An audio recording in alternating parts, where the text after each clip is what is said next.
Hello, my name is Bhavna Saraf. I am a banker. Most recently, I had an opportunity to be founder of a startup whilst working at Citi.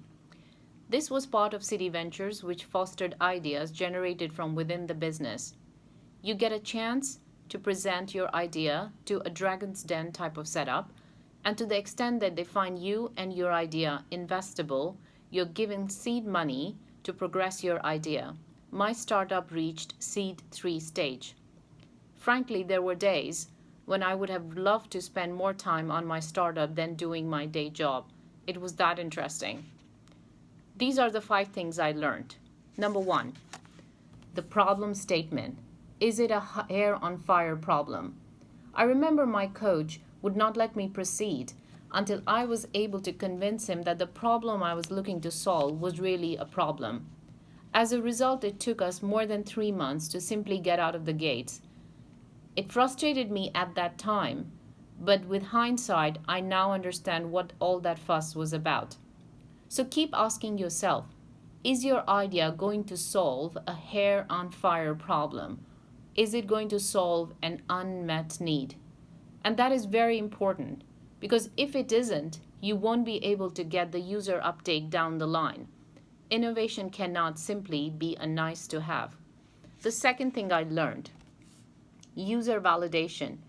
We no longer live in times where products and solutions are created in science labs and simply put out to market. Everything is an assumption until it's validated.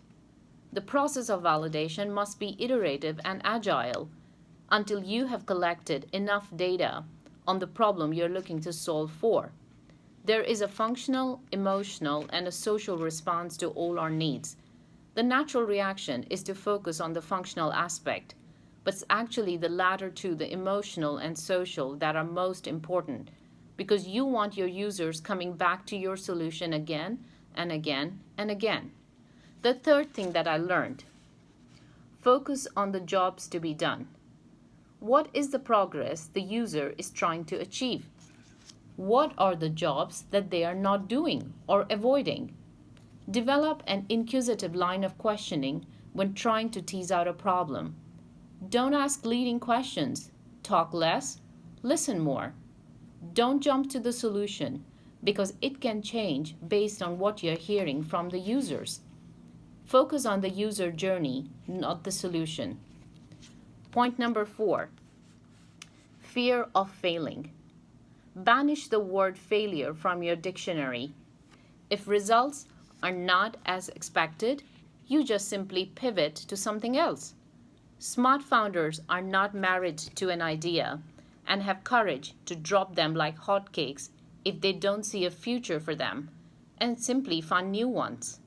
And last but not the least, co-founders. It is important that you build a strong team of like-minded people around you, with whom you can sound out ideas and navigate the ups and downs of your founder journey. When I started, I was a sole founder, and I got soon overwhelmed by the amount of work that was needed to keep my startup moving. So what I did was recruited a co-founder, a project manager, and a tech expert to accelerate my journey, or the journey of our startup, to MVP stage and hopefully to launch. That's all I learned, and the 5 most important things I learned during my founder journey. I want to wish you good luck on your respective journey, and I want you to know that as a founder and an entrepreneur, all you need is imagination, hustle, and resilience. Good luck, and thank you for listening.